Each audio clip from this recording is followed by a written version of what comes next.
This is a Crack House Chronicles production.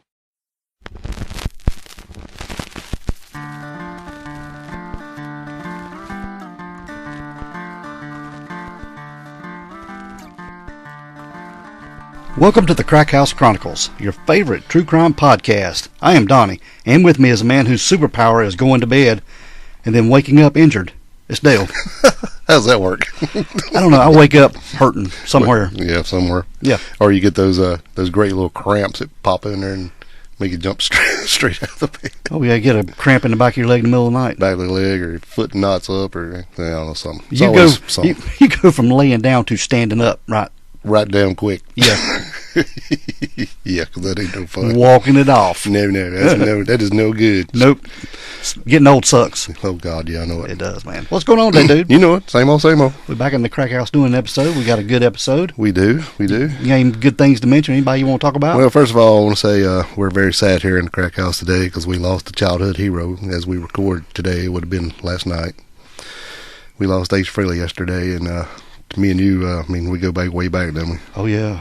So he's always been with us since music started. Oh, yeah. I was a Kiss fan when I was 5th grade in school. Yeah, man. Maybe younger than that. Me, probably when I was 10, I guess. Yeah. Somewhere in there. But anyway, I don't want to get too down, but we'll just maybe we can just dedicate this one to Ace. Yeah. And, it's sad. Kind of hit me hard this morning, so I've been thinking about that. So, but anyway, we got some positive news. Oh, man. How about that?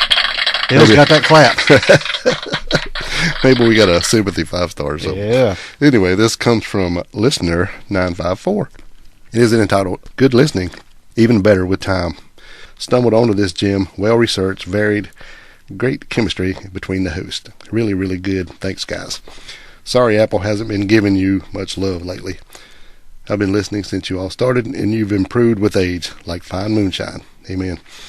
You both sound like you're having fun, and yet you give us stories with respect and dignity they deserve. Kudos. Man. So man, appreciate that. Thank you so much for jumping on here and giving us a little bit of love.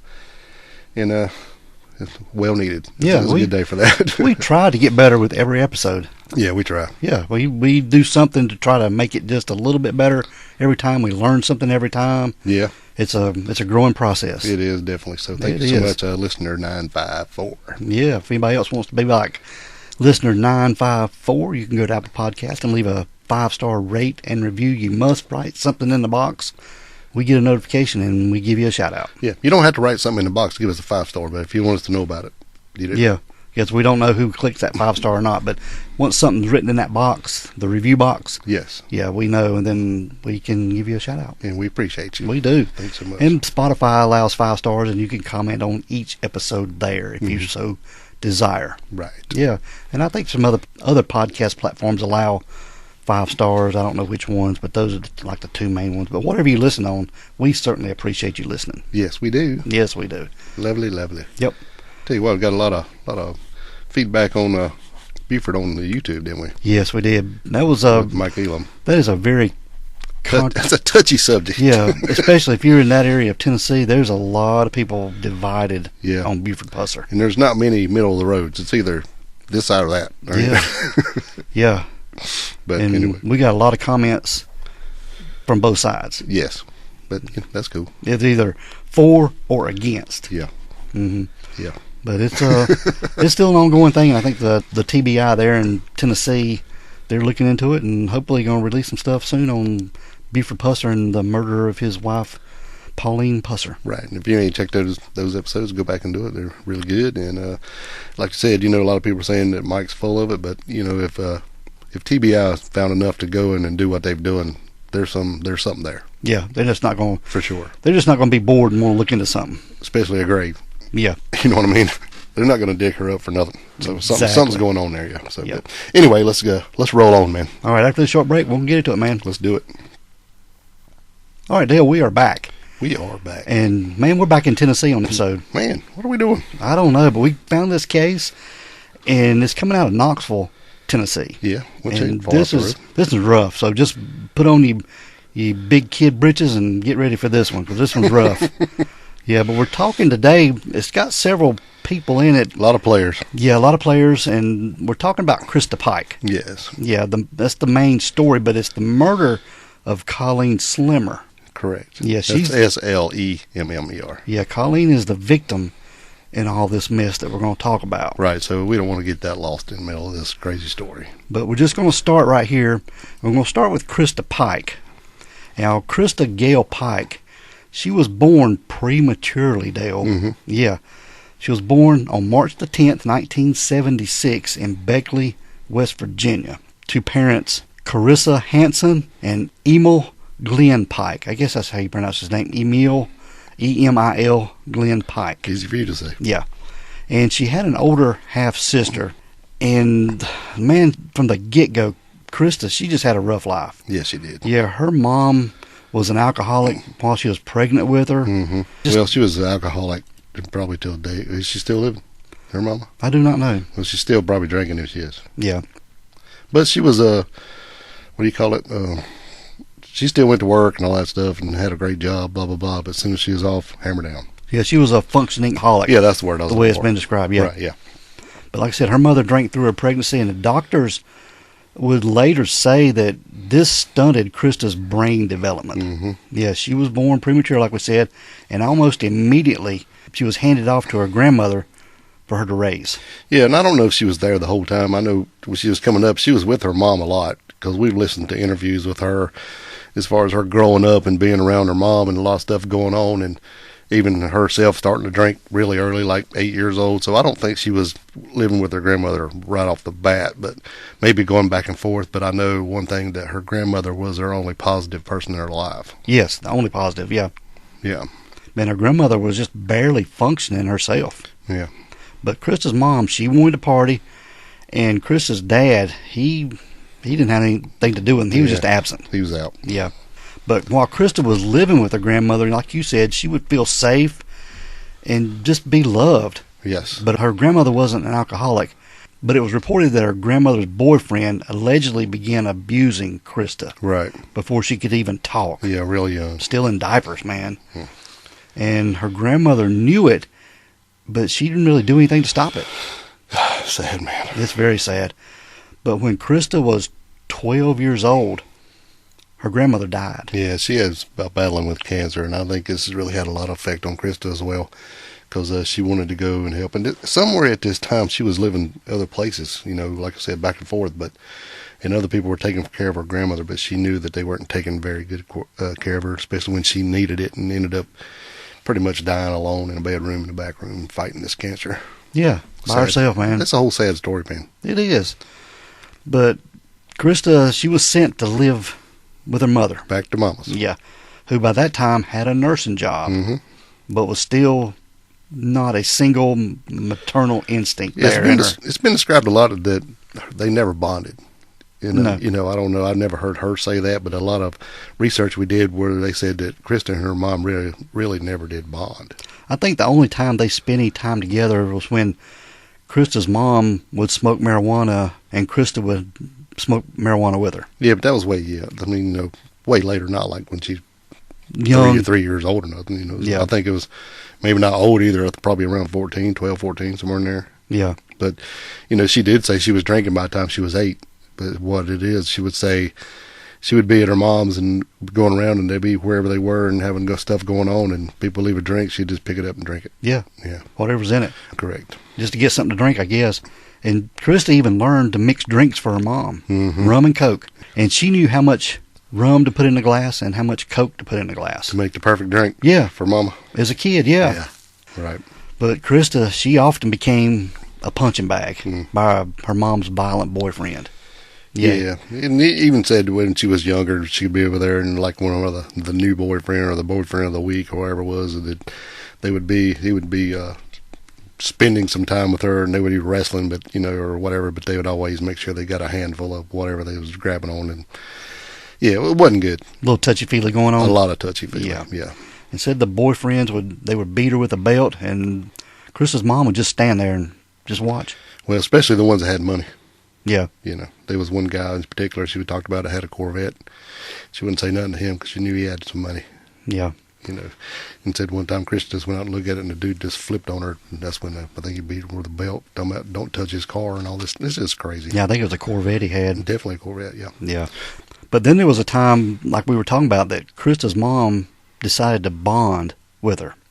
Yeah, like you said. Yeah, and this is when they were smoking weed together. Mm-hmm. And this wasn't just your typical mother-daughter relationship. It was pretty weird and chaotic friendship. Right. And it didn't have any boundaries at all. No rules, no bedtime, no supervision, Yeah. Basically, she wasn't bonding. She just wanted to have a buddy, I think. Yeah, that's I think right. that's what was going on. And Christa was pretty much left just to raise her own self. Mm-hmm. Yeah. Teenage time bomb, if you will. Yeah, that's right. And when home life got unbearable, Christa sometimes stayed with her biological father. But that didn't last either, man. No. He barely knew her. Right. And Christa would just leave and go places and stay with other people and just do her own thing. I think at one time she even hitchhiked to the beach. Yeah. Well, she said that was the only place that she could get some peace, really. Yeah. She was talking about her being bipolar, and it was undiagnosed and stuff, and later on in life she realized what was going on, but at the time she had no idea why. She would stay up for days on end and didn't know why. She would drink, like I said, and then she would out drink boyfriends that would come over to her mom's house, not hers, her mom's boyfriends, and they'd all be drinking, and she'd drink them under the table and still not, they'd pass out, and she'd stay up for days but didn't know why. Yeah. So it was just a serious chemical imbalance, I think. Mm-hmm. And school was another thing for Christa. It reported later on that she had a pretty high IQ. She wasn't genius level, but it was like 114. So she wasn't no dummy, but she struggled in school. Well, she didn't like school. No. She didn't like school. She didn't want to be there. She said that she probably could count on one hand how many times she'd done homework. Yeah.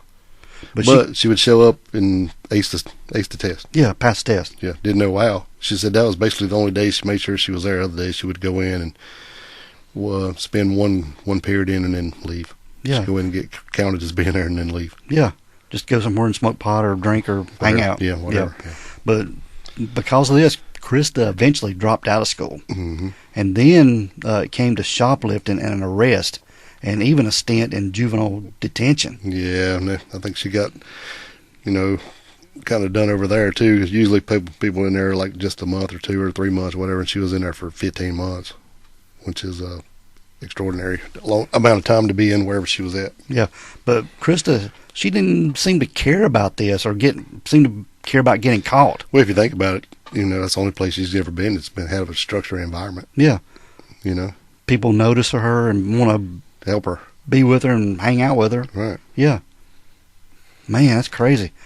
But after this time in detention, there was sort of a glimmer of hope for Christa, because she enrolled in Job Corps. Yeah, this was something she really wanted to do. She was kind of excited about it at first, and everything they read. Of course, there's not a lot of internet back at this point, I don't think, but all the pamphlets and everything they read, everything was positive and looked like a great thing to go. It was basically to go get some training, to maybe help her integrate into society, Yeah, this is about 1994 when she was enrolling in Job Corps there in Knoxville, Tennessee. And this is a federal training program for at-risk youths that help them get their GED and maybe learn a trade.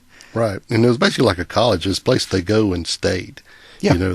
They housed them there, fed them there. I think they even gave them an allowance, a living allowance, but everything was free to them. They didn't have to pay to stay there, or and all the classes and everything was free. And it was basically, like you said, at-risk youths, and usually it was for ages 16 to 24. Yeah. And it could be 8 months or up to 3 years. People stayed there. Yeah. Trying to get the training that they wanted or to help better themselves. Mm-hmm. Build a new life, basically. To go from all this trouble to try to straighten yourself out and make yourself a real life. Yeah. But this Job Corps there in Knoxville, Tennessee, it was on Dale Street or Dale Avenue. Hey, buddy. I'm not sure exactly which one it was, but the housing part of it was an old Holiday Inn. It was Dale Avenue. Yeah. It was an old Holiday Inn there that was the housing part of it, where they kept all the students and students stayed. Right. Yeah. All living there together. So Christa was wanting to become a nurse like her mom. Yes. And even follow in her footsteps. Because Christa said one interview we listened to that she would actually go with her mom to work and help out with some patients there. Yeah, I think she was at a assisted living facility, and she would go in and and do stuff with the patients, the older people, and read the Bible to them, or read to them, or help them do stuff. It was, and she really enjoyed it. She said, there's not many kids that was her age that really wanted to go hang out with those kind of folks, but that was appealing to her. And they would even pay her, I think, under the table. Yes. Just to do some work there at this nursing facility. Clean the rooms and et cetera. Yeah, so Christa getting involved with the Job Corps, wanting to become a nurse like her mom, it looked like she was going to try to build a real life for herself and become something through all this. Yeah, a little bright light on the horizon, if you will. Yeah. But this program she joined, this was where some trouble really ramped up, man. Yeah. This was where Christa met a guy, and his name was Tadaryl Shipp. Right. And he was became a new boyfriend to her. Yeah, and he was from Memphis, and he was basically a troubled youth as well. You know, he'd been through a lot of stuff, and I think he was running with some gangs and stuff, and his parents had looked into the same thing and trying to help him out and do the basically same thing she had going on. I don't know quite the extent of his background, but, you know, trying to help him out and help his life too. Mm-hmm.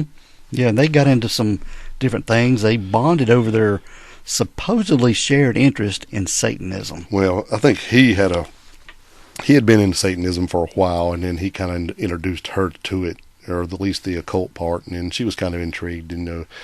And then he showed her, you know, a lot of love and protection, and looked after her, something she had never had in her life, really. Yeah. You know, besides her grandmother. You know, she said we listened to that one interview, and she said that her only happiness that she could remember, or really one of the biggest happiness, was one time she got a puppy. Yeah. That, besides her grandmother, and everything else is pretty crappy. Yeah, she got a puppy with a big red bow around its neck. Yeah, and she just loved him. Yeah. And that was when you look back on her childhood, that was her happy spot. Yeah. Which is sad. I know puppies are great, but when you look back on your childhood, and that's the only thing you can find. Yeah, that interview with her, she said the dog, she named her Daisy because she had the biggest crush on Daisy Duke from the Dukes of Hazzard. Yeah. Who didn't? Yeah, but she said that really, listening to that, you could tell her talking about that dog was just a bright point in her past. Demon when she's talking about that. Yeah. You can just tell. You could. Right, but anyway, she met this guy, and he was 17 years old, a year younger than her. Correct. And he was involved in the culinary arts there. He wanted to learn to be a chef. And he was smooth. You know, she said in the interview that when they met, he had told her that, you know, he had a dream about her and never even seen her. And she's like, yeah, whatever. So they went to another guy, and he had this guy draw a picture of the girl that was in his dream, and she said it looked just like her. Yeah. So he was smooth. Yeah, he was smooth, and so she fell right in with him. And, you know, she said there was even, you know, times where stuff was going on, somebody bumped into her and wouldn't say excuse me, and Daryl would grab the guy and push him up against the wall, and like she just felt super protective, even though he was a little over the top. Yeah. You know, and controlling. But from her point of view and her state of mind, she, you know, when he was being controlling, she thought it was for her best interest. You know, well, you don't need to do this, or you don't need to do that, or you can't do this, and she just thought it was just trying to help her. Yeah, but he was a little bit controlling. Looking back, it was a little bit more, I think, but control. At this point in her life, it was probably something she needed. Yeah. I mean, not being over the top controlling, but just some structure. That's what I'm trying to get at. Yeah, but together, them two together, they were gasoline and fire. Oh yeah. Volatile on their own and deadly together. Like Christa, Tadaryl, he came from a life that didn't offer many choices. Mm-hmm. He was raised by a single mom who was doing her best, but poverty and a dangerous neighborhood kept him surrounded by trouble. Yes. And by the 9th grade, he had dropped out of school and was already running the street with gangs. Yes. And Job Corps was supposed to be his shot at turning things around for him. Instead, it became a setting for something a little bit different, man. Yeah, buddy. And rather them focusing on their classes, Christa and Tadaryl, they spent their days wrapped up in each other. They fed off each other's need for control and attention. I bet they did. And Christa's obsession and Tadaryl's loyalty, this both toxic and all-consuming. Right. Now, you also got to think that this Job Corps thing here, man, it started out as a great thing in the beginning when it was, you know, when they first started it, not at this point here, but they said that, you know, the kids that were there were good, but the more at-risk people and stuff with like these two that came in, the more level-headed folks started dropping out because they didn't want to be there because it became more of a dangerous place to be. Yeah. So it started to be basically everybody there was kind of on guard. Sketchy. Yeah. Yeah. On guard from everybody else. Yeah. Yeah. So basically, if you get to think about it, it's just all these people. Right.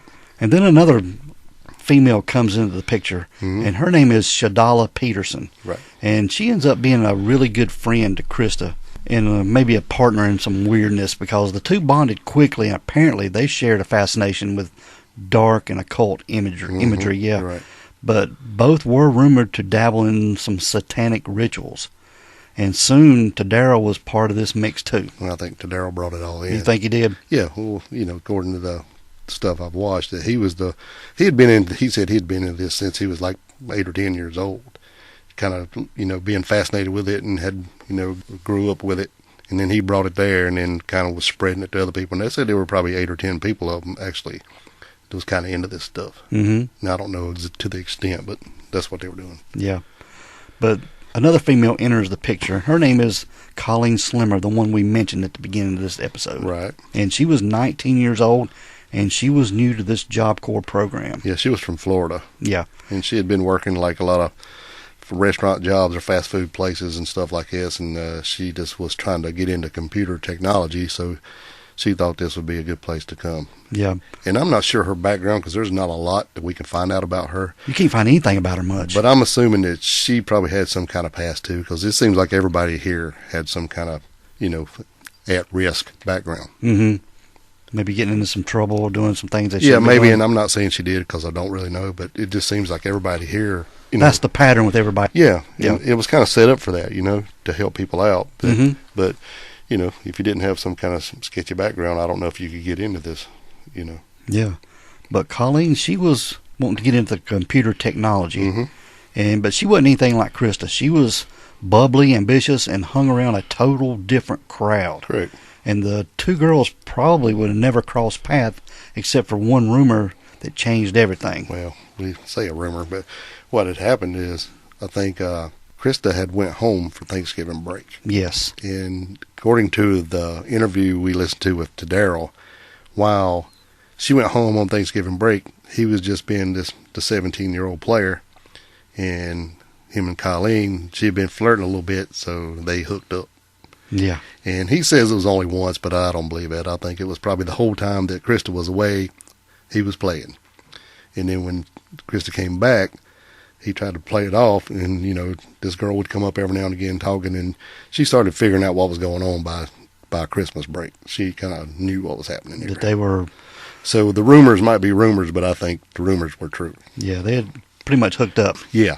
But And Christa didn't like that at all. No, and Colleen's friends denied it, but Tadaryl later claimed that they had been together behind Christa's back. Yes. Whether it was true or not, it didn't matter. He said it was true. Yeah, and Christa believed it, and that belief was the gasoline on a jealous fire that was already boiling. Well, she's jealous. I mean, this is the only person who's ever showed her really any interest, what she thought was true love and was, her protector. And now this girl is moving in on her man. Yeah, and Christa, she became fixated on Colleen. Yeah. Now, he said that he never really had known about Colleen before this time, but I don't know about if that's true or not.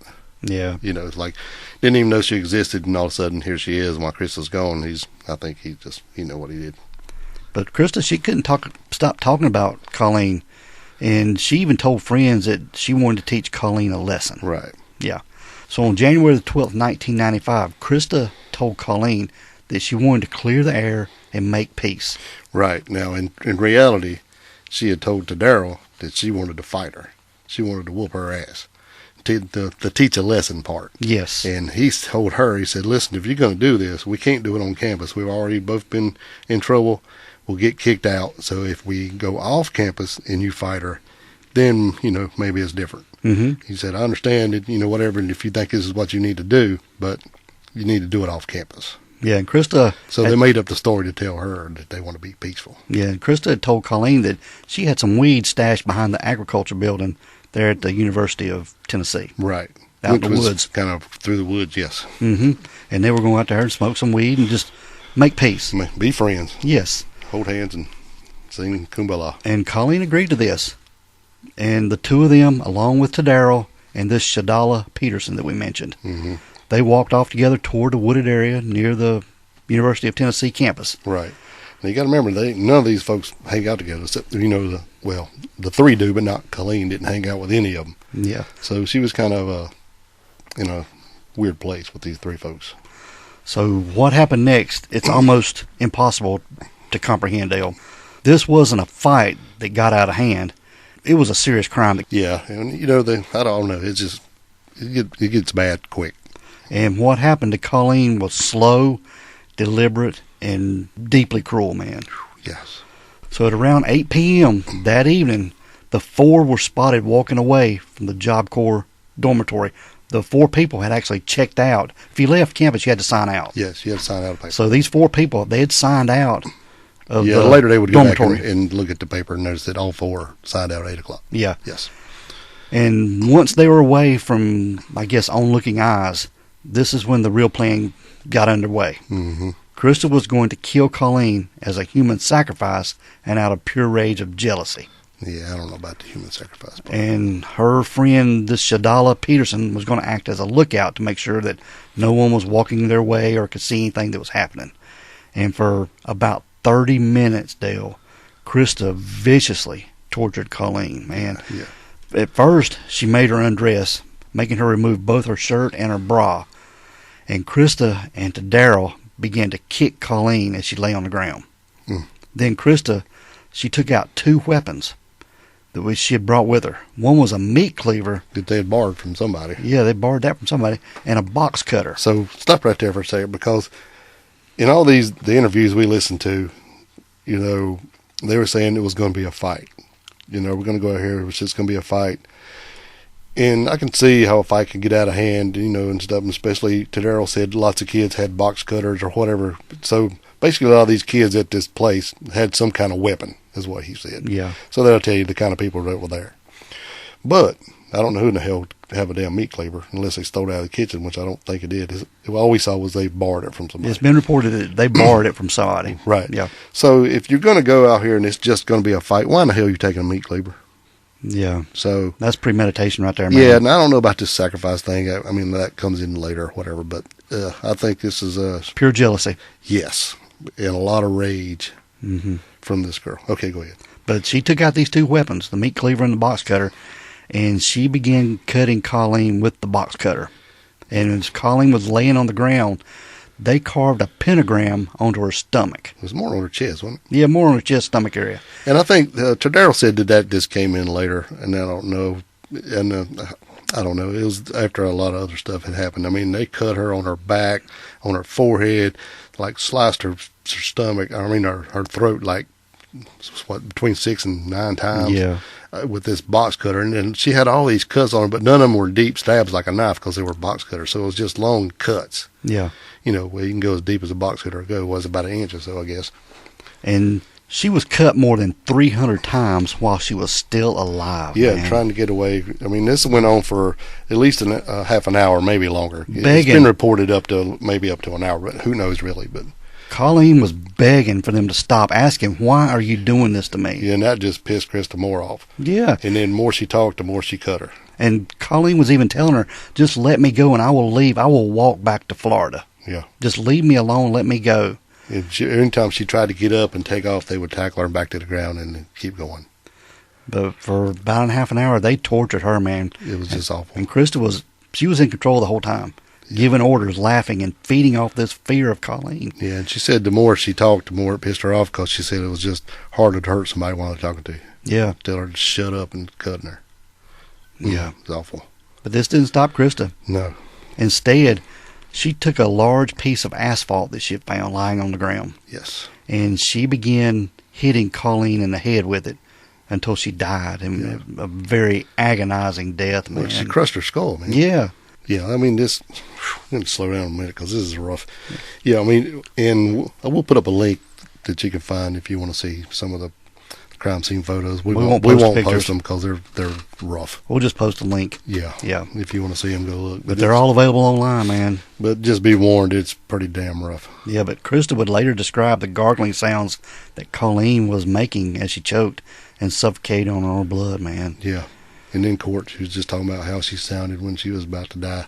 God. It was just awful. But when Colleen finally stopped making some noises and it was clear that she had died, Christa bent down and picked up a piece of Colleen's skull. Yeah, that she had busted out. Yeah, and she put it in her jacket pocket to save as some sort of trophy.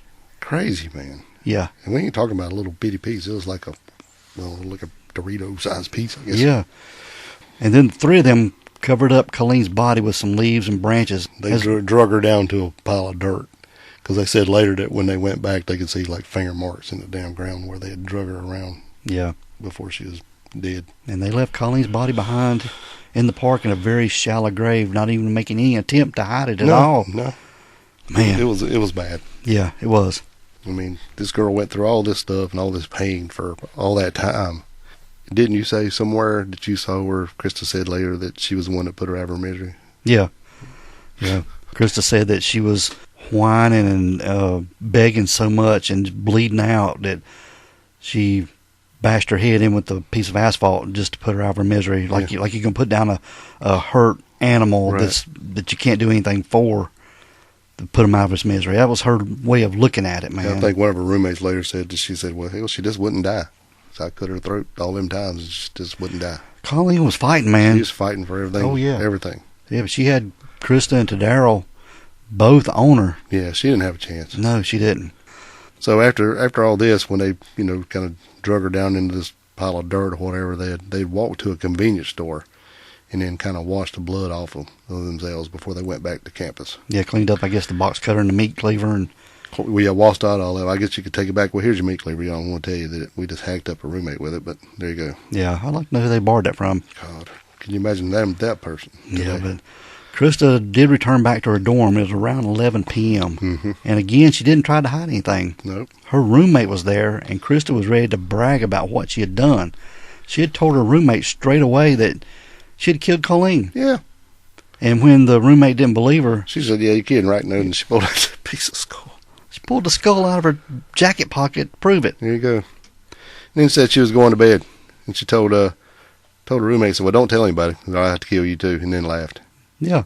We saw that on the interview last night. Yeah, but Colleen, she appeared to be very proud of what she'd done. She was smiling, dancing around. And as she retold the story, she was just dancing around and smiling and giggling. Dancing around, la, la, what la. What the hell, yeah. Yeah.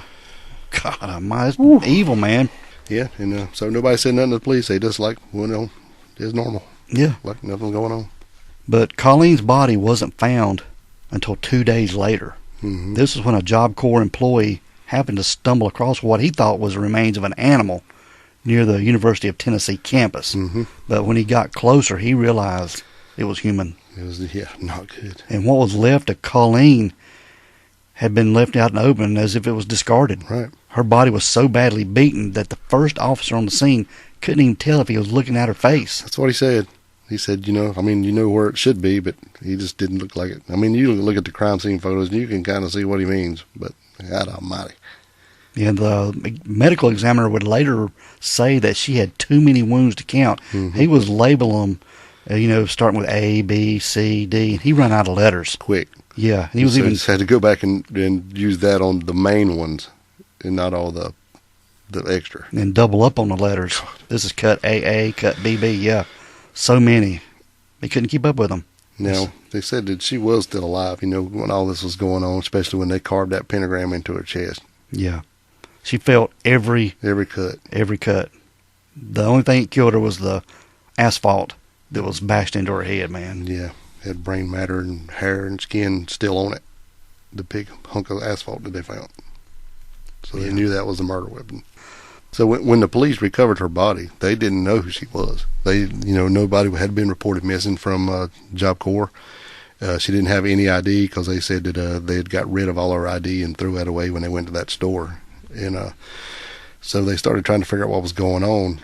And they got a call from a mother or a parent of someone who was going to Job Corps because, first of all, they said, they didn't say anything about the pentagram or none of that stuff. Mm-hmm. They were keeping all that to themselves because, they knew they had found, this girl and she'd been really brutally murdered.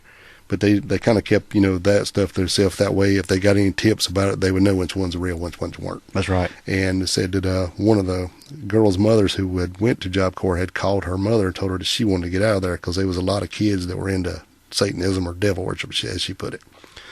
So the cops said, wait a minute. So they went straight to Job Corps and started talking to them and see if anybody was missing. And they hadn't reported anybody missing. So the detective said, well, do you have like a sign-out sheet? So he noticed they did. So he looked at the sign-out sheet and seen that the 4 people signed out at 8 o'clock, but only 3 signed back in. And the third that hadn't signed back in at that time hadn't signed back in at all. Mm-hmm. And that was when they knew that it was Colleen. Yeah. So they knew exactly who she was now and knew pretty much where to look, because it didn't take them long to figure out by talking around who to go to, because the girl who would talk to her mama, they talked to her, went straight to her, and she gave them a list about 8 to 10 people, like I said, that were into this stuff. But she said the 2 ringleaders are definitely Tadaryl and Christa, and that's who you need to be looking at. Yeah. And the next morning after this murder, they were down there eating breakfast, and Christa pulled this piece of skull out of her pocket and was showing it to everybody at breakfast. Yeah, I'm eating breakfast with it. Yeah. What the hell? Yeah, I'm eating my Cheerios with this piece of skull. Piece of skull, Yeah. Ridiculous. But the police later found a jacket Christa had left behind in a counselor's office. And in this pocket, the same piece of skull that she had been bragging about. So this they were hot on Christa and Tadaryl's trail on this, man. Yeah, so everybody's already pointing at her, and then they find her jacket with the skull. So, I mean, you're not getting out of that. Yeah, so they took him in. They got them and took him in. Right. All 3 of them. Christa, Tadaryl, and Shadala. Mm-hmm. Now, Christa, she had written a statement, and she claimed that she hadn't meant to kill Colleen. She just wanted to scare her and teach her a lesson. Which, it might have been believable if she hadn't shown up with this meat cleaver and a box cutter. Well, the box cutter I can see, because they said a lot of people have, but a damn meat cleaver, come on, man. Yeah, you're going to do some damage. That's a little over the top. But Christa said Colleen had begged for her life, and that hearing her plead for her life made it harder to finish the job. Oh, yeah. So in her mind, she was going to do Colleen a mercy by ending it with a blow to the head with this piece of asphalt. What a pal. What a pal. Appreciate that. And what makes it so scary, man, is how Colleen seemed to own this. Like, being called a monster was exactly what she wanted. She also wasted no time naming names. And she pulled Tadaryl Shipp and Shadala Peterson in with this. Oh, yeah. Well, said she went in there, and as soon as they asked her about it, she just started talking. Yeah. You got pages and pages of her just telling what happened. Basically told them what happened and who all was there. Yeah. Mm-hmm. But the evidence against Christa, it was pretty ironclad, and her defense still tried to humanize her. They argued that she wasn't fully responsible for what she had done, that she had diminished mental capacity, a severe case of borderline personality disorder, and years of trauma stacked upon untreated mental illness. Well, now that may be true. It very well could be true. And her lawyers painted a picture of a damaged girl born into chaos and wired for destruction. They pointed to her abusive upbringing, her neglect, and dependency on drugs. And honestly, none of this was untrue. That's right. Christa's life was a mess before she ever lifted this blade on Colleen. But there was one expert. His name was Dr. Jonathan Henry Pincus, and he took the stand to describe what he found in Christa's brain. And he said that her frontal lobes, this is the part that governs empathy, decision-making, and the ability to know right from wrong. Right. They were malformed. And he blamed it on her mother's heavy drinking during her pregnancy with Christa. And according to him, Christa was doomed from the get-go.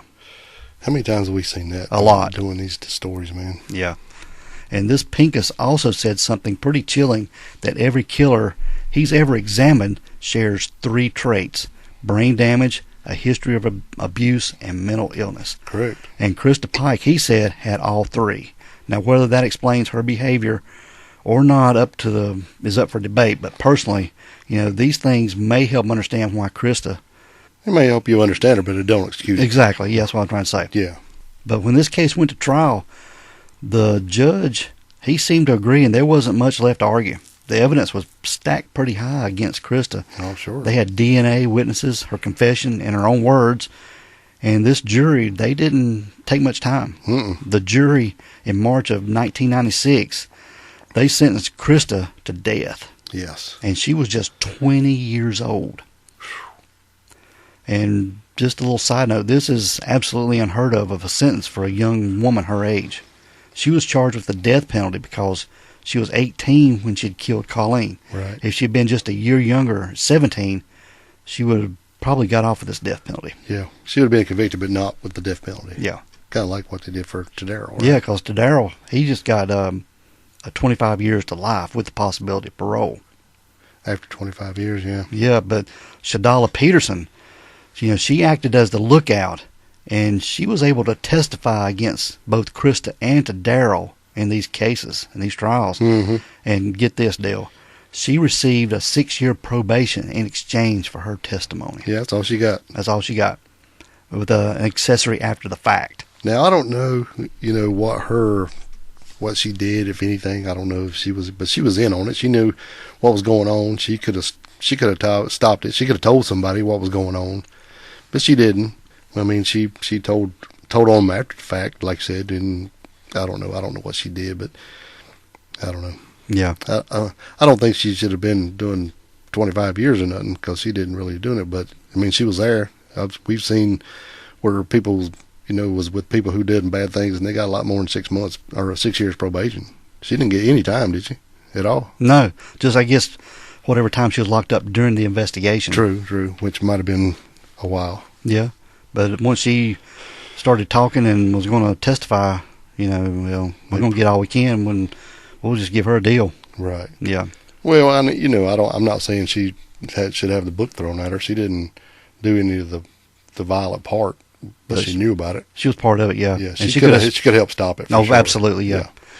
I mean, she could have. Well, I don't know if she could have stopped Christa at that point with tackling her, knocking her down without getting herself, in the middle of the wrong end of a blade. Yeah, exactly. But she could have definitely told somebody what was going on pre-time. If nothing else, just go, look, they're trying to do this at a certain time. Somebody needs to be, there to help stop it. Or something. I don't know. I think there was a way she could have helped. Put it that way. Oh, absolutely. Without rambling on for another hour. So, in case anyone is wondering whether Christa had any remorse or anything, or thinking they could get any worse, she actually wrote a letter to Tadaryl from prison. Right. Yeah. Now, you got to remember, this is still when she's 18 to 20, Yeah. years ago. And the Knoxville News published this letter. And she wrote to Tadaryl, she said, "Please write me. I miss you so much. You see what I get for trying to be nice to that hoe.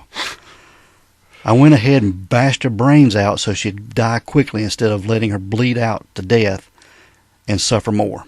And they fucking fried me. Ain't that some shit? That's what she Please said. write me and tell me what you're feeling. Also, tell your lawyer if he wants me to testify for you, I will. Love you for the rest of my life. Little Devil." Signed, Little Devil, yeah. Yeah. And that was published by the Knoxville News. So there's no remorse there at all. No, definitely not. Well, I mean, she's still in the mindset of, I did her a favor. Mm-hmm. Yeah, so... Well, you did it because you did all this other stuff first. You ain't, it's not like you walked up on her and somebody's already done all this and you like, well, I can put her out of her misery and help her out. You the one that caused all this trauma.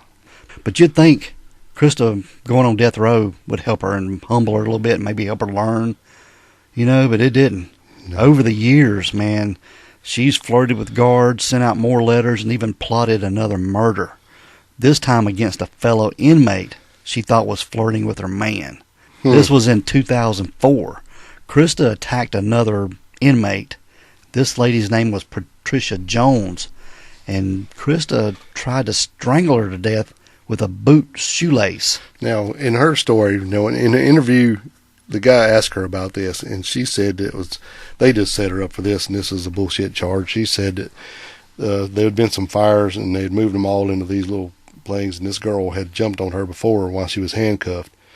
And she's like, I'm just a 130-pound girl, and this girl was well over 240 pounds. And she'd already done tried to get on me. So then they had moved them it was 3 people in this one cell. And, or they'd went out something. The 3 people were together, and she had this bootlace. And she said that this Patricia had tried to jump on her friend. And her friend was actually in this interview we watched last night. And she said that she kind of jumped in between them trying to stop a fight. And she said, yeah, I did put the thing around her neck and choke her out. But I wasn't trying to kill her. If I wanted to kill her, she'd be dead. She said it just choked her out till guards could get there, and she was basically trying to help her friend. Now, I don't know if that's true or not, because you said, this other thing come up where she had told her mama, right? It was in a phone call she'd made from prison to her mom after the attack. Right. And she told her mom that she wrapped that shoestring around her neck, and she tried to choke the life out of her. She passed out on the ground, and she said, "Mama," twitching and foaming was coming out of her mouth. Her eyeballs were bugged out so far her eyelids were flipped up. Right. So, the story she's telling now, which is, 25 years later. Yeah. Well, no, 20 years later. And then what happened then. So, it's like you said, maybe the empathy part's cut off. I don't know. Or she's just stupid because, first of all, that letter she sent, she knows good and well that they're going to read all these damn letters, right? Oh, yeah. So, and it said that actually she had wrote that letter and give it to a guard to have him give it to Tadaryl. Well, you know what he done with it. So he read him, and then it got released to the public. And then this here, she's been in prison here for how many years, and she should know that every phone call is going to be recorded or at least monitored. So, I don't know. This woman, she talks one game and does another. Yeah. But she was charged with attempted murder. Yes, she was. Definitely. Yeah. Not that really mattered because she's already on death row. But it's just another notch in her I mean, when they sentenced criminal her, record, yeah. Yeah, when they sentenced her to death, they told her it was going to be by electrocution. Boy, she just went to wailing and crying then, didn't she? And we've got that recording right here, Dale. It is therefore ordered that you shall be put to death by electrocution in the mode prescribed by law, and that you shall be transferred to the custody of the warden at the Tennessee Prison for Women. And further, on the 12th day of January, 1997, your body shall be subjected to shock by sufficient current of electricity. Oh God, have mercy upon you. Mr. Bates, take Mr. Pike into the house. Can I please have my mom before I go? Mr. Bates, please hold Miss Pike in the dock. Please, let me just love my mom. Please hold Miss Pike in the dock. I love you. I love you too. And I love you too.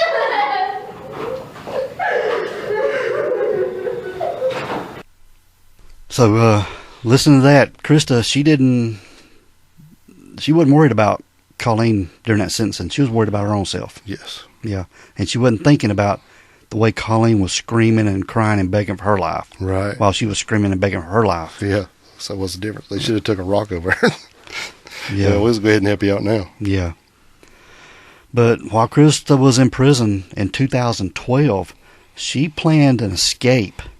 She had worked with another inmate and a corrections officer to plan her getaway. The plot was discovered before it could even happen, and she was charged, but again, what's the point in all this? Right. Christa had been writing a guy that was in New Jersey, and he was going to help her get out. I think he'd even visited her a few times in prison. Probably send her some money and stuff. Probably. Now, in the interview, she said this was another bullshit charge, is what she said. Mm-hmm. And she said she never even was out of her cell. She didn't have no weapons, blah, blah, blah, blah, blah. I'm like, so she don't do anything wrong. But as of now, Christa Pike remains on death row, and apparently she spends most of her time in solitary confinement. Yep. And is in a space that's been described as the size of a parking space. Yep. And while she spent nearly 3 decades there, Colleen Slemmer's mother, her name is May Martinez, has spent that time waiting, fighting for justice that always seems just out of reach. Mm.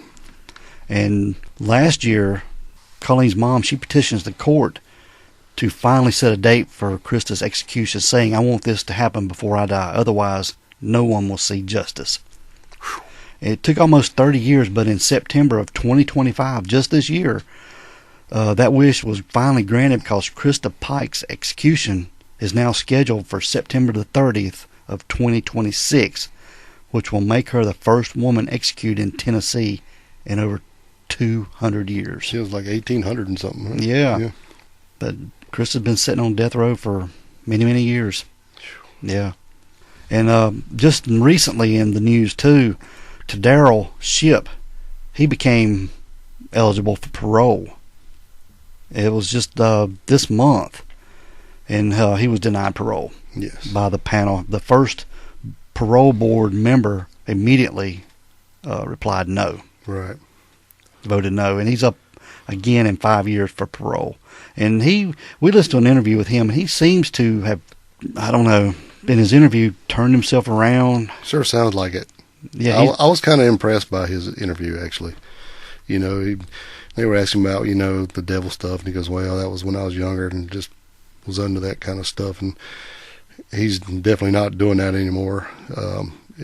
He's educated himself, and the way he talked, now, of course, you always got to take it with a grain of salt of what people in prison say and how good they are, but it sure sounded like it. And man, he was, in his interview, he was really fighting to help her out. You know, Yeah. he said, you know, the girl never had a chance, and if she would never met me, she wouldn't be where she is. He was taking the blame for it, which he kind of should have it, because wouldn't be for the stuff he did, she wouldn't be where she is. You know, Mm-hmm.